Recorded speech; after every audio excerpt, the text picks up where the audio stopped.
เอาดีๆ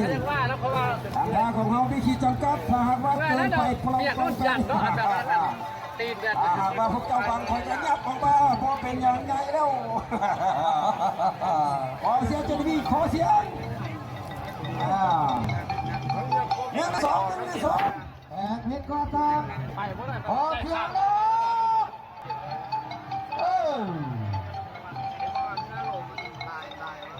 โอ้ยออกยากลูกว่าสาวอาจารย์เขาล่าเอ้ย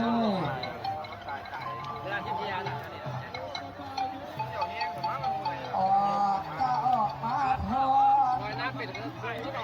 มันตัดใจเช่นนั้นเรื่องนักมวยนี่นะตีเมียเดือนแ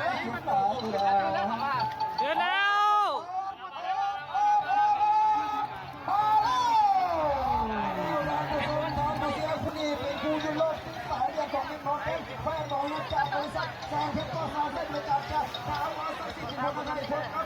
กล้องโดมไปแล้ว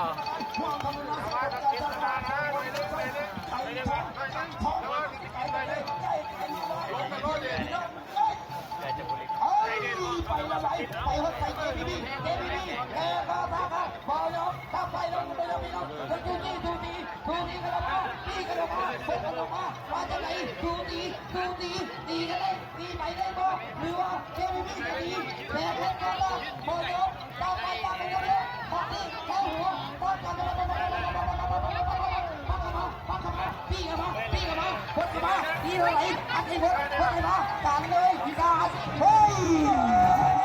ยังเด็กกันตัวอะไรเรียกกันตัวยังดีกันตัวยังคุดกันเลยพี่น้องไอ้เสียบกันมาตาตุ้มตัวหนักตั้งไปใช้กัน